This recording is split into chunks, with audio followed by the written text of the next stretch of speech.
Just 24 hours after Stephen Fleming and Joe Root were appointed England's men's Test head coach and captain, Director of Cricket Rob Key spoke to the BBC in an extended interview with me at Lord's early on Friday. Make sure you subscribe to the Test Match Special podcast so you never miss an episode during this incredibly busy summer for English cricket. To come, we'll hear the thoughts of former Test batter David Malan and 2017 World Cup winner Alex Hartley.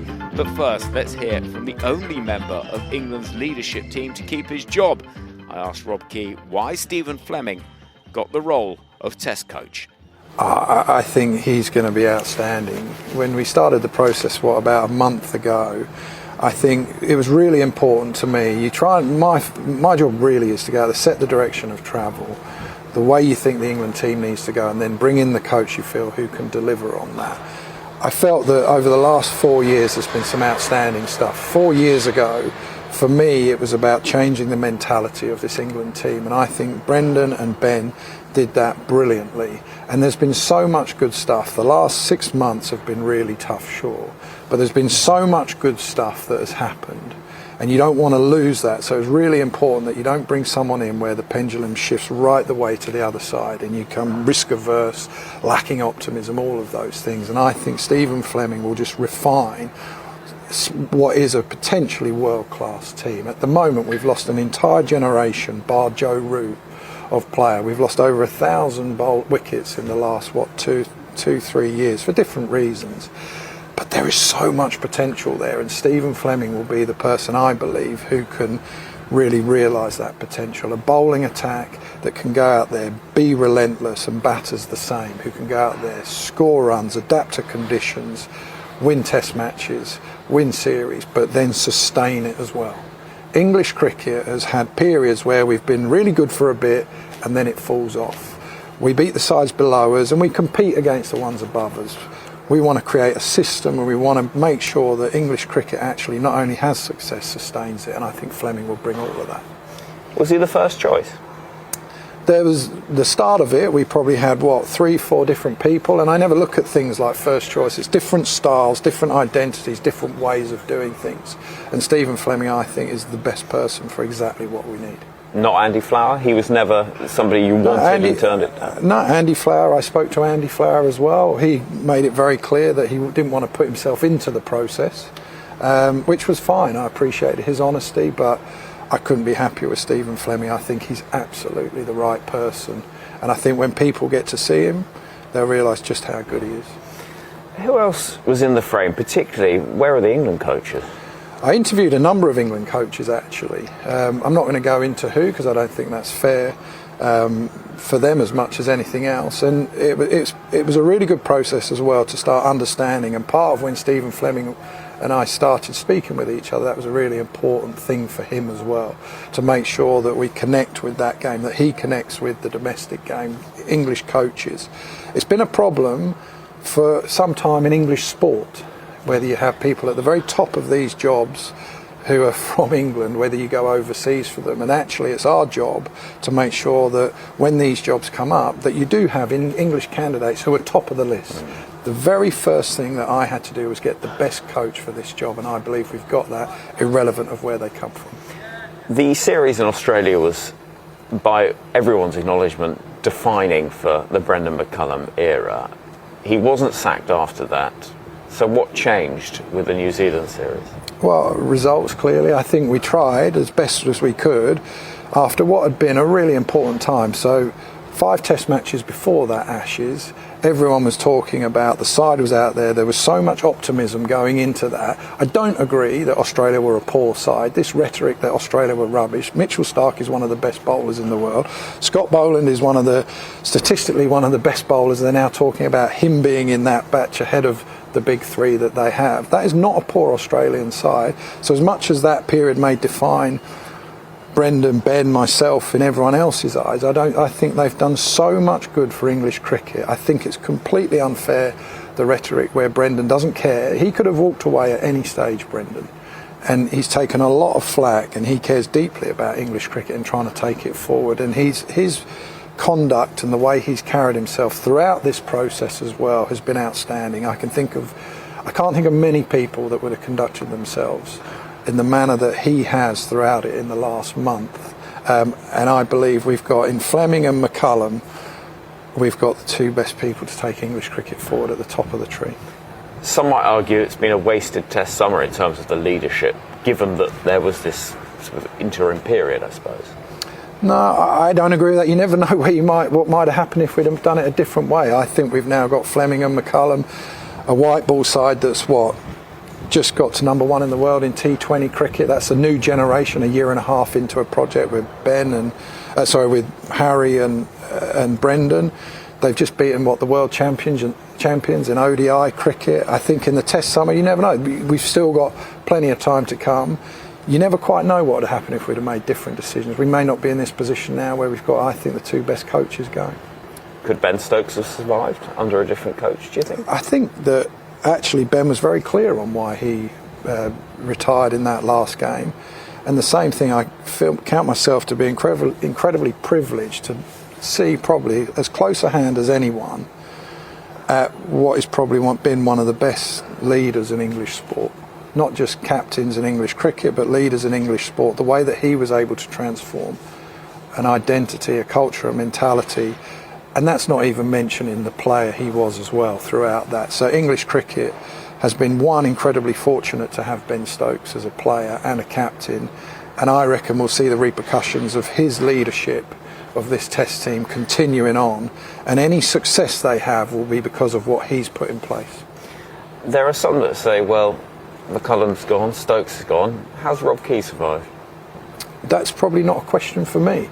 My job is to go out there and try and find and do the right thing that I think, or bring the right people in to go out there and help us sustain some success for this England team, whether it's white ball formats or Test match cricket.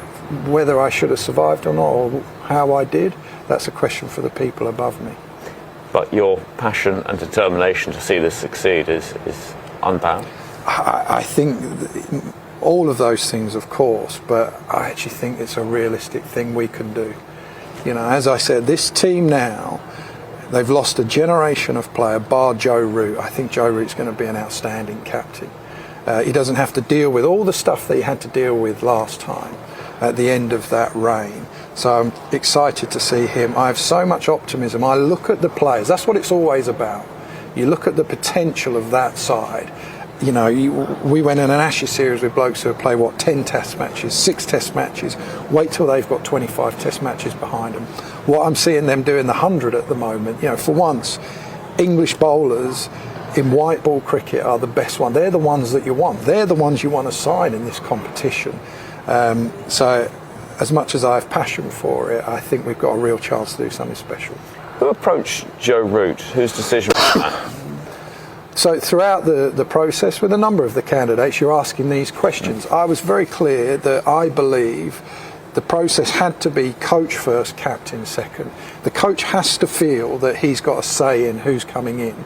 So Stephen and I spoke about that at length, and we both agreed actually that Joe was the best person to do it. We clearly spoke to Joe as well, and his enthusiasm, I think the opportunity that he feels to continue something on that Brendan had started, to refine it, yes. He's now got, I believe, one of the most experienced coaches of international players going. He's got one of the best coaches, if not the best coaches, that he's going to get to work with in Stephen Fleming. So I can't wait. And there's nobody who deserves a great period more than Joe Root. Do you worry about his form? I think he's the greatest player we've ever had with the bat. And every single time that he's had adversity or anything, the one constant has been his game. I think there's two ways to look at it. He could end up, this could be the thing that spurs him on for even longer.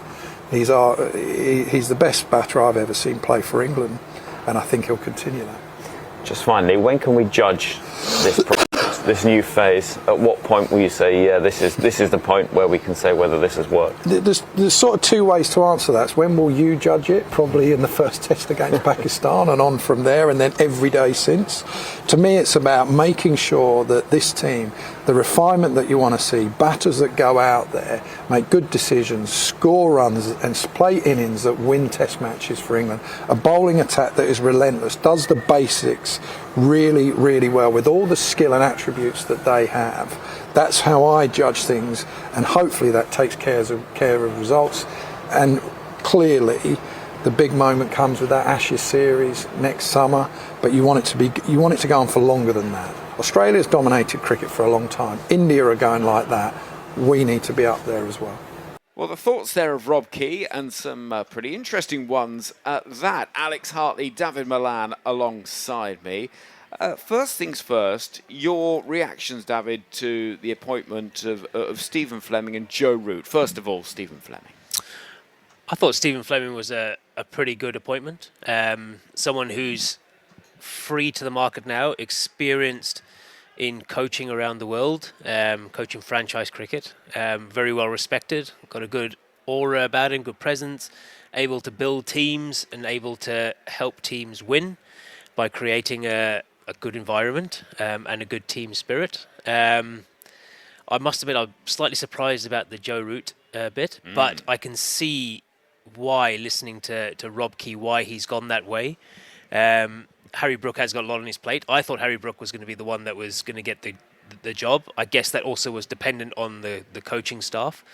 One of the reasons I would say Joe Root would fit for the new way that they want to go, if Harry Brook was the captain and he ran down third ball to the seamer in his first test, they probably would say, well, we're still back to where we were. So I guess the safe option to bring Joe Root back, who, apart from his last 17 or 18 tests, actually had a really good record for England as captain, is the safe option from that point of view, because it does show a new direction of travel, that they want to go away from the reckless Bazball, if you want to put it that way, to the more conservative, traditional test cricket.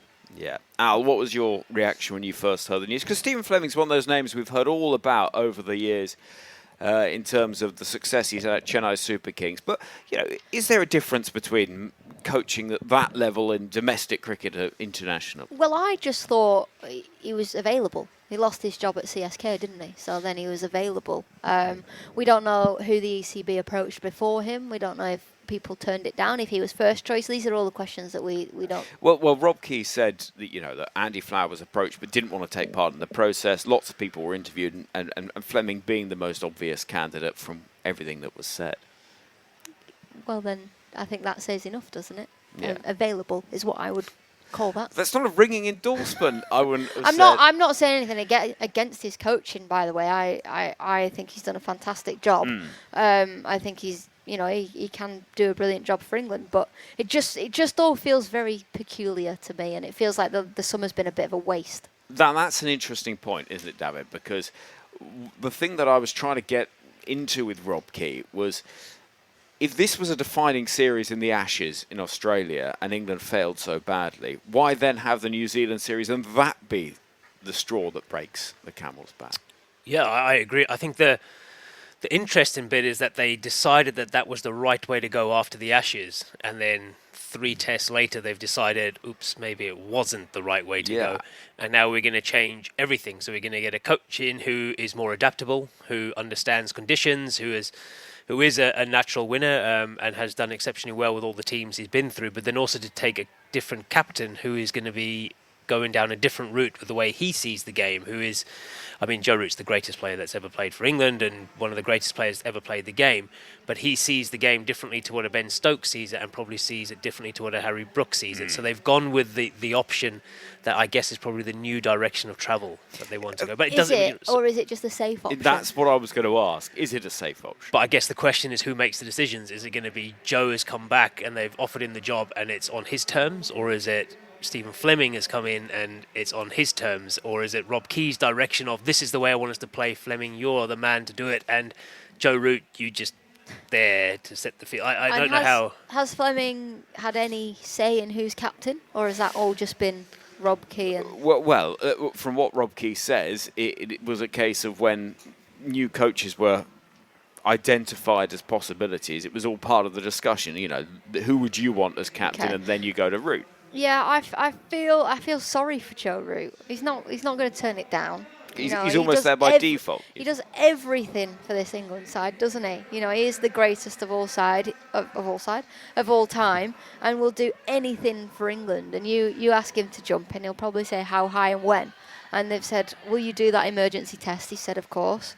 Will you captain? He's not going to say no, is he? And I think it can't be Brook. I don't think he's mature enough to captain England in all three formats at the minute. I think there is a good captain within Brook somewhere, but I think he's got to grow up a little bit.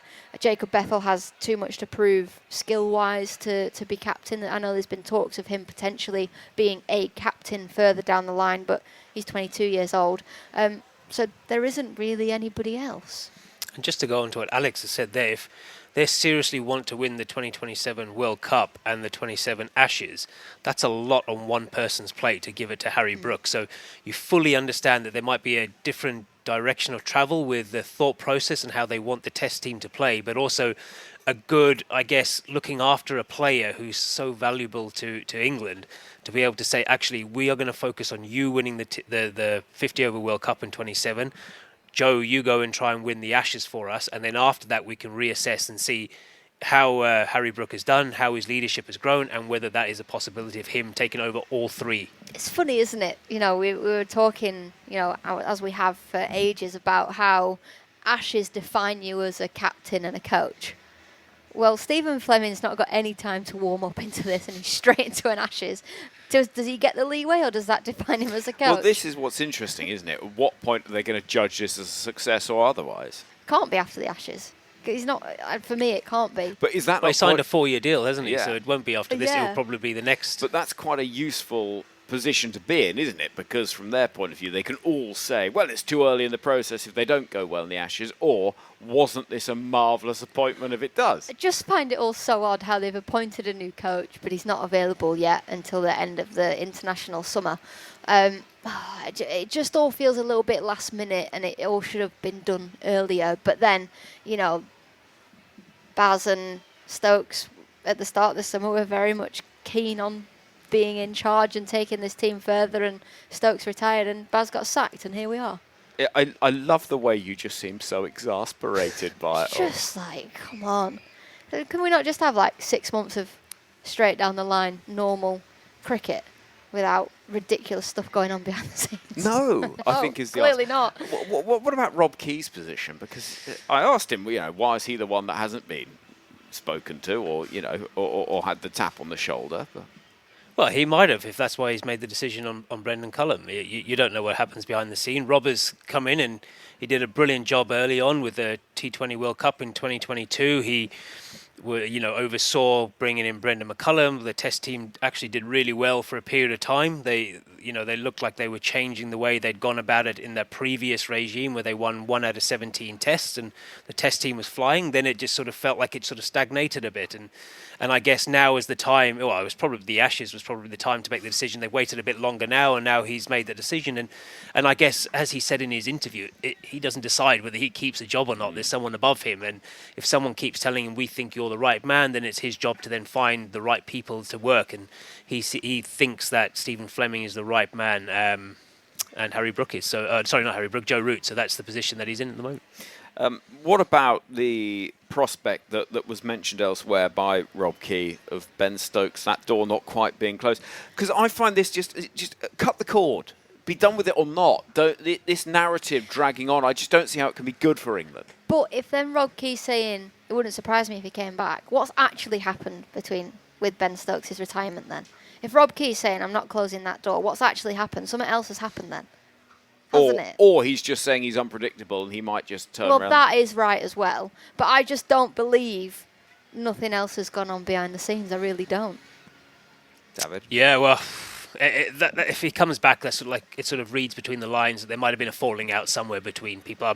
That's all speculation. That's not me having any insight or any fact. But it would be strange. I mean, I know he's come out of retirement for the white ball stuff before, and if he comes out again, then it sort of goes, to me, it goes a little bit against what Ben Stokes and his brand is. His brand has always been about the team. It's never been about him. It's always been about leaving England in a good place. And if he was to retire and then come back out again, I'd feel like that becomes about him, and that's not his type. And I wouldn't put it past him doing it, but it probably isn't the best look. Are you excited by the by the prospect of this new No, because leadership it's not duo? happening for ages. We've got to get through the Pakistan tour first, haven't we, and then get excited by it. I'm of the mindset that I'm looking forward to Stephen Fleming being in charge and seeing what he does with this team. I think they do need to rein it in. I think they need to be a little bit stricter with certain things and what goes on off the field and on the field. But I would love Joe Root just to be able to play cricket. Well, one of the questions I was going to ask is Stephen Fleming part of the selection for this Pakistan series? Presumably not. Well, if he's the coach moving forward, so what's he going to do? Are you going to just pick a team for the next 3 test matches against Pakistan, and then he walks in and goes, I don't like the look of them, bye? Or is he going to have an input and say, this is the way I want the team to play, go and find me these players for this series, and then he watches from afar? So I guess it is a tricky situation. Does Joe Root then suddenly pick it? Does Marcus North, as selector, then have the full say? Like, how does it actually work? And I guess they obviously know that because they would have discussed that before it, but I guess they're questions that we would like to know and understand, so everyone, when the team walks out next week, we know that this is the team that Stephen Fleming and Joe Root and Rob Key and Marcus North want moving forward. I think if the 11's very similar, then it's the way that they've been going, and it's picked by, I guess, what's happened in the last couple of months. But if you see Rory Burns and Dom Sibley, then that might be a new way of things of looking at it. Mallet, strap your pads on, you might be coming back. Oh no, please no, I've got no interest.